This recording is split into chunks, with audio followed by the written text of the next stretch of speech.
ताड़म नमो सिद्धाड़म नमो आयरियाड़म नमो जायाड़म नमो ये सब साउडम।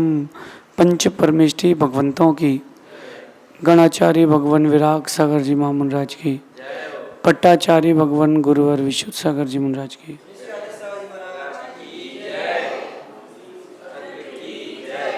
या हम सभी अपने जीवन में सुख और गुणों की अभिवृद्धि के लिए नीति के विषयों का श्रवण कर रहे हैं। नीतिकार हमें सिखाते हैं कि वक्त रहते हुए हमें वक्त की कीमत कर लेना चाहिए। वक्त के रहते रहते हमें वक्त की कीमत कर लेना चाहिए, क्योंकि जो आया है वो एक दिन जरूर जाएगा। जो आया है वो एक दिन जरूर जाएगा। मृत्यु के आने के पहले वो सब कर जाओ जो तुम चाहते हो। ये जो तुम्हारा सोच है, तुम्हारा विजन है, जो तुम्हारी योजनाएं हैं, सब कर लो। यद्यपि जो चाहे जो भी कर लो, जितना भी कर लो, रहता सब अधूरा ही है। लेकिन आज अपन उस सच्चाई को समझते हैं, जो सच्चाई जानते तो सब हैं लेकिन मानता कोई नहीं है। वो सच्चाई है मृत्यु। मैंने कविता लिखी थी अपने जीवन में कि सच तो मृत्यु है, फिर भी लोग जीवन को जिताने में पूरी जिंदगी लगा देते हैं, और होना मृत्यु है। मृत्यु होना निश्चित है। पूरी जिंदगी व्यक्ति जिंदगी को जिताने में लगाता है और पता है कि आखिरी में मौत से हारना ही है। जब मरना ही है तो क्यों ना अपने कामों को पूरा कर लें। पूरा नहीं कर पाए कोई बात नहीं, उनको कम से कम एक सही दिशा तो दे दें। कम से कम मरते समय आंख बंद करो और खुद से बोल तो पाओ कि मैं अच्छा इंसान हूं। इतना तो कम से कम कर ही ले। कम से कम अपन इतना तो कर सकते हैं कि मरते समय आपको अपने अच्छे काम ज्यादा याद आए, बुरे काम कम याद आए। कम से कम इतना तो आप कर ही सकते हो। आज की नीति कह रही है कि जब आयु जाती है और मृत्यु आती है, तब चाह कर भी आप कुछ नहीं कर पाएंगे। एक यूनिवर्सल ट्रुथ है जो हर कोई जानता है लेकिन एक्सेप्ट नहीं कर पाता।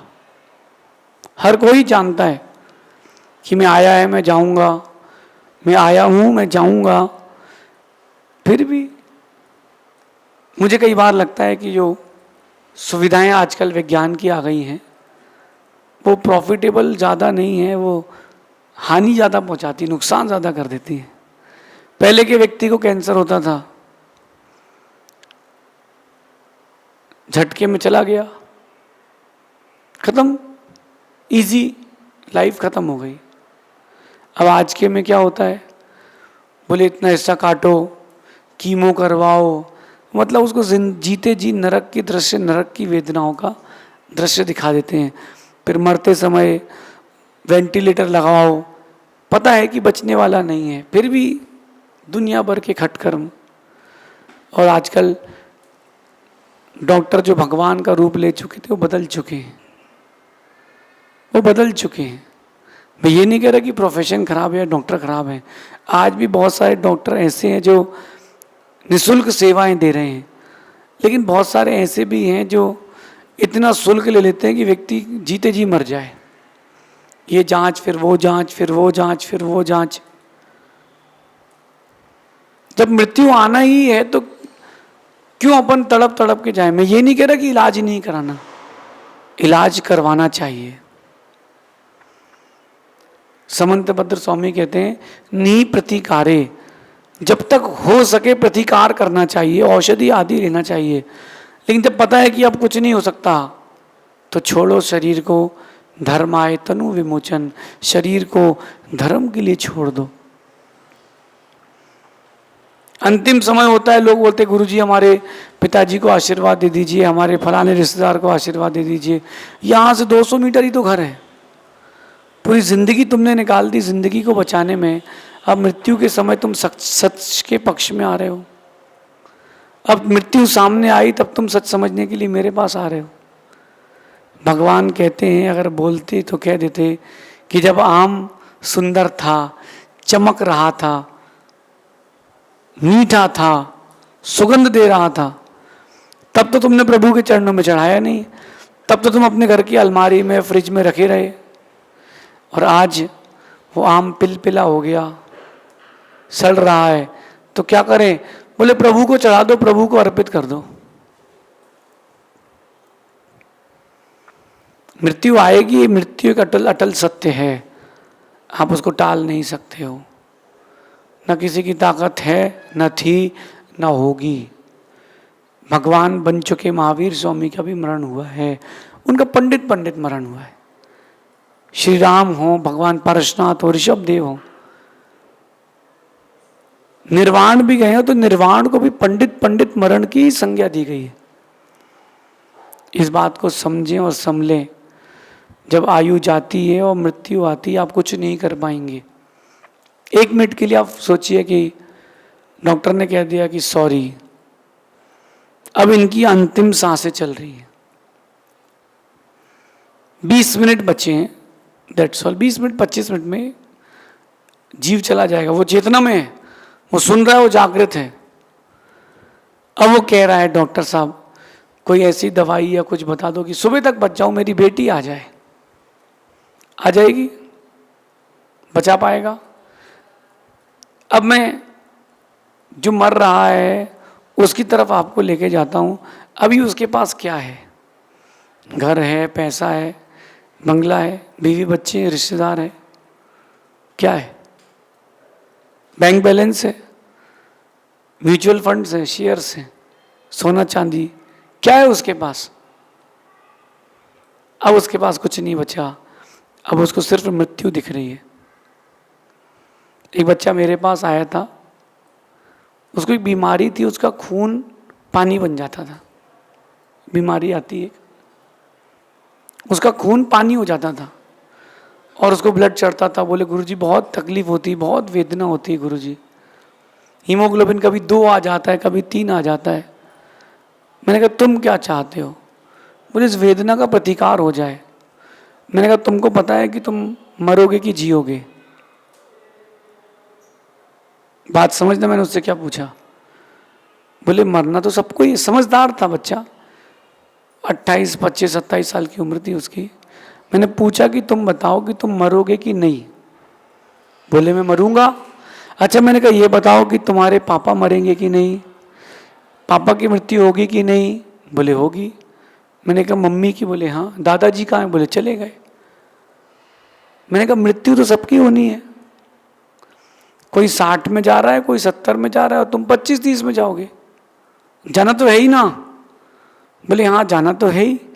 तो मैंने क्यों ना अपन मुस्कुरा के जाएं, 60 में घसीट घसीट के जाते, रो रो के जाओ कि बेटे ने वृद्धाश्रम छोड़ दिया, इसकी अपेक्षा तुम 25 में भी जा रहे हो तो मुस्कुरा के जाओ। मैंने कहा एक प्रॉमिस करना, जब भी तुम जाओगे भगवान का नाम लेते हुए मुस्कुराते हुए जाओगे। अब वक्त इतना निकट आ गया कि डॉक्टर ने कह दिया कि सॉरी। अब इसकी बॉडी ने ब्लड भी एक्सेप्ट करना बंद कर दिया है, जो भी प्रॉब्लम हुई हो साइंस के हिसाब से। उसने आखिरी बार दर्शन किए हमारे, और एक दिन की उसकी आयु बची थी। उसने अपनी माँ से बोला कि बहन से कि अब मैं जा रहा हूँ, गुरुजी से बोलना मैं अपना वचन निभा रहा हूँ, मैं भगवान का नाम लेते हुए मुस्कुराते हुए जा रहा हूँ। गया तो वो, मृत्यु को कोई टाल नहीं सकता ना, गया तो वो, लेकिन उसने अपना जीवन सार्थक कर लिया। जब मृत्यु आएगी आप चाह करके भी कुछ नहीं कर पाएंगे। कभी आप किसी की मृत्यु देखो सीरियल्स में, टीवी में, साक्षात वीडियोस में, देखना आदमी क्या कर पाता है, कुछ नहीं कर पाता। अब आजकल तो कच्चा शरीर हो गया है, घोड़ी में बैठा तो चला गया, जिम कर रहा है चला गया, डांस कर रहा है चला गया। क्या स्थिति है शरीर की? क्यों ना अपन तैयार रहें, इस अटल सत्य के लिए अपन लोग तैयार रहें कि हाँ मृत्यु तो आएगी, अपन इसको टाल नहीं सकते हैं। जब आएगी तो क्यों ना मुस्कुरा के गले लगाएं। आप लोग डर डर के जीते हो, इसलिए जीते हुए भी मर रहे हो। मृत्यु आनी है, अटल सत्य है, तो क्यों ना छाती ठोक के मिला जाए। लेकिन आप जो कुछ भी कर रहे हो वो सब अधूरा रह जाएगा। उसमें आप नहीं, मैं भी हूं। मेरे जाने के बाद मेरे शब्द सुनाए जाएंगे आप लोगों को भी, कि गुरुजी ने भी कहा था कि इनके काम अधूरे रह जाएंगे, तो मेरे भी अधूरे रह जाएंगे। मैं ग्रंथों का लेखन करता हूँ, पठन पाठन कराता हूँ, तो मेरे काम भी अधूरे रह जाएंगे। मैं भी कोई ग्रंथ को लिख रहा हूँ, अधूरा लिख करके जाऊँगा। ये चीज़ चलेगी, लाइफ में चलती रहेगी, क्या करोगे। लेकिन जब मृत्यु आएगी तब आप चाह करके भी कुछ नहीं कर पाएंगे। शरीर साथ नहीं देगा, चेतना साथ देगी। न शरीर हिला पाओगे आप, ना आंखें हिला पाओगे आप। चेतना सब देख रही होगी, जान रही होगी, लोग क्या कह रहे हैं सुन रही होगी, लेकिन आप कर कुछ नहीं पाओगे। इसलिए वक्त का भरोसा नहीं है। जो करना है जल्दी कर लो। आपको जो कुछ करना है जल्दी कर लो। आपको कहीं दान करना है जल्दी कर लो। आप किसी बच्चे को पढ़ाना चाहते हो जल्दी पढ़ा लो। आप स्वयं कुछ एक अच्छा व्यक्तित्व बनाना चाहते हो जल्दी बना लो। आप जो करना चाहते हो जल्दी कर लो। कल का भरोसा नहीं है, कल पर मत टालना। पहले के लोग कहते थे कि काल करे सो आज कर और आज करे सो अब, पल में प्रलय होत है बहुरी करेगा कब। कि जल्दी कर लो, जो करना है आज कर लो। आप कल का भरोसा नहीं है। लेकिन अब आज थोड़ा सा अब मॉडर्नाइज कवि हो गए, मॉडर्नाइज्ड कवि हो गए, तो कहते हैं कि आज करे सो कल कर और कल करे सो परसों। इतनी जल्दी क्या है बेटा, जब जीना है परसों। कहाँ, किसने कहा परसों जीना है। अच्छे हंसते मुस्कुराते लोग, मृत्यु जब आती तो ले जाती। मैंने अपनी आंखों के सामने दृश्य देखा, बात 20 साल पुरानी है लगभग, जब मुंबई में बॉम्ब ब्लास्ट हुआ था। एक तो बॉम्ब ब्लास्ट हुआ था ताज होटल में जब वो जल गई थी। एक बॉम्ब ब्लास्ट हुआ था उसके पहले जवेरी बाजार में और ताज होटल में। वो जो टेररिस्ट थे उन्होंने गाड़ी पार्क करी पार्किंग में नीचे बेसमेंट में, और उसमें बॉम्ब था। उन्होंने सोचा कि बेसमेंट खत्म होगा तो पूरी बिल्डिंग ही गिर जाएगी और एक कार ब्लास्ट होगी, सीएनजी की, सभी कारें ब्लास्ट हो जाएंगी, गैस की है वो। तो उसने वो सोच करके वहां पर बॉम्ब रख दिया और दूर जाकर के उसने बॉम्ब की बटन दबाई तो बॉम्ब तो फटा, ज़्यादा कोई नुकसान नहीं हुआ। लेकिन गैस की टंकी थी सीएनजी वाली, उसकी टैक्सी की, वो पार्किंग से उचक के बाहर आई। एक व्यक्ति खड़ा था उसके ऊपर गिरी और वो व्यक्ति मर गया। बाकी किसी की मृत्यु नहीं हुई। ये मेरी आंखों के सामने की बात है। वहाँ इंडिया गेट में, हम गेट वे ऑफ इंडिया में, वहाँ पर हम, वो कबूतर थे तो उनको दाने डाल रहे थे। पास में मछलियाँ थी समुद्र में तो उनको कुछ डाल रहे थे। आप देखना दृश्य, ब्लास्ट हुआ जैसे ही हम लोगों ने देखा, वहाँ जाके देखा तो एक व्यक्ति मरा है जिसके सिर पर टंकी गिरी है और कुछ नहीं हुआ। सोचिए, जब जिसकी जहाँ लिखी वहीं आती है। जब आनी ही है मृत्यु तो क्यों ना पहले से अपन सचेत हो और पहले से अपन अपने आप को तैयार करके जाएं। बाकी उतने समय रोए ना कि हम ये रह गया और अब वो रह गया और अब ऐसा रह गया और वैसा रह गया। आपको सब कुछ नहीं मिल सकता। मृत्यु का कोई भरोसा नहीं है, आयु का कोई भरोसा नहीं है। जो करना है जल्दी कर लो। किस्मत साथ नहीं दे रही है ना, नहीं दे, मैं तो मेहनत करूंगी, मैं तो मेहनत करूंगा ना। किस्मत साथ ना दे तो ना दे, क्या फर्क पड़ता है। मेहनत करना तो मेरे हाथ में है ना। जो व्यक्ति आलसी है, प्रमादी, दिन भर फोन में लगा है, दिन भर टीवी देख रहा है, ये खुद को ठग रहा है आदमी। समझदार व्यक्ति वो होता है जो अपने आप में मेहनत करना जानता है। कर्म पर आपका जोर नहीं है, खुद पर तो है। आज माना कि वर्तमान किसी का बिगड़ भी रहा हो, बिगड़ गया हो, मेहनत करके भविष्य सुधार सकते हो। वो लोग जो रोते हैं चिल्लाते हैं, चीखते हैं, वो लोग मुझे पसंद नहीं है। वो जो आज मेहनत करते हैं वो मुझे पसंद है। नीतिकार कहते हैं कि उम्र घट जाएगी एक झोंके से, उम्र घट जाएगी एक झोंके से, और मृत्यु भी आएगी धोखे से। झटके में बात कर रहे हो, टिके रह जाओगे। अभी एक व्यक्ति की मृत्यु हुई, वो डॉक्टर के पास मिलने गया, अपने ही डॉक्टर के पास, फ्रेंड के पास मिल रहा था, बातें कर रहा था, बातें करते करते एकदम उसकी टेबल पर गिरा, खत्म। क्या हुआ? बोले हार्ट बंद हो गया, खत्म, साइलेंट अटैक।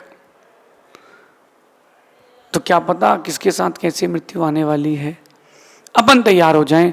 अपने को जाते समय कम से कम मन में ये ना रहे कि हम अधूरा कर गए या हम नहीं कर पाए, इस बात का मलाल नहीं रहे। क्योंकि अंतिम समय अगर किसी बात का मलाल रह जाता है ना, वो चीज़ चुभती है, वो चीज़ चुभती है। तैयारी करके जाओ, अभी से अपने आप को रेडी कर लो कि मृत्यु एक अटल सत्य है, वो आएगी, उसको मैं स्वीकारने के लिए तैयार हूँ। मैं आपसे बताता हूँ कि मैं हर दिन मरने का अभ्यास करता हूँ। जब मैं सोता हूँ रात्रि में, सब चले जाते हैं, तो मैं श्वासों का निरोध करके हर दिन मृत्यु का अभ्यास करता हूँ। क्योंकि मृत्यु का एक बहुत बड़ा डर है। कोई इंसान मरना नहीं चाहता, कोई इंसान मरना नहीं चाहता। मैं प्रतिदिन अभ्यास करता हूँ, क्या होगा, सांसों को मंद करता हूँ, आखिरी सांस निकलेगी, फिर नई सांसें मिल जाएंगी, खत्म, यही होगा। तो जिस चीज से डर है उस चीज से डरो क्यों, उसके साथ रहो ना। जैसे किसी को फोबिया है छिपकली से, कॉकरोच से, तो मैं कहता हूं कि वो आप एक रबर की छिपकली लाओ, 4-5 अलग अलग कलर की लाओ, डेंजरी से लाओ, काली वाली लाओ, उसको कीरिंग बनाओ और उसके साथ दिन भर खेलो, उसको नाक दबाओ, उसका मुंह दबाओ, उसकी पूंछ दबाओ, उसके साथ रोज खेलो। आप फेमिलियर हो जाओगे, फिर डर खत्म हो जाएगा। डर निकालने का तरीका है, भागने से डर नहीं निकलता, फेस करने से डर निकलता है। जब तक आप भागोगे तब तक वो भगाएगी। मृत्यु एक अटल सत्य है, जब तक तुम डरोगे वो तुमको डराएगी। तुम छाती खोल के खड़े रहो, वो डर के भाग जाएगी। हर बार मरे हैं कायरों की तरह, इस बार मरना है पुरुषों की तरह। इस बार ऐसा मरो कि मृत्यु भी याद करे कि किसी दिलदार को लेके गए हैं। बाद में अंतिम समय कोई रिग्रेट ना रहे मन में कि यार ये रह गया, मुझे ये और करना था। नहीं, जो करना है पहले से तैयारी कर लो, क्योंकि उम्र घट जाएगी एक झोंके से। मेरे मित्र, मृत्यु भी आएगी धोखे से, तुम कुछ नहीं कर पाओगे। उस समय तुमको मेरे शब्द हो सकता है याद आए कि गुरुजी ने कहा था कि जाना तो है ही, चलो जो हो गया तो हो गया, अंत भला सो सब भला। अभी मुस्कुरा करके प्रभु का नाम लेकर के जाऊंगा। हे भगवान महावीर स्वामी, अब मैं आपकी शरण में हूँ। हे भगवान राम, मैं आपकी शरण में हूँ। परमात्मा, अब मैं आपकी शरण में हूँ। और मुस्कुराते हुए चले जाओ, ये जीवन का सर्वश्रेष्ठ पुरुषार्थ है। इसलिए मृत्यु एक अटल सत्य है, इसे जितनी जल्दी स्वीकार लेंगे उतनी जल्दी आपका जीवन सुखमय होगा, निर्भय होगा। शेष आगे देखेंगे। भगवान महावीर स्वामी की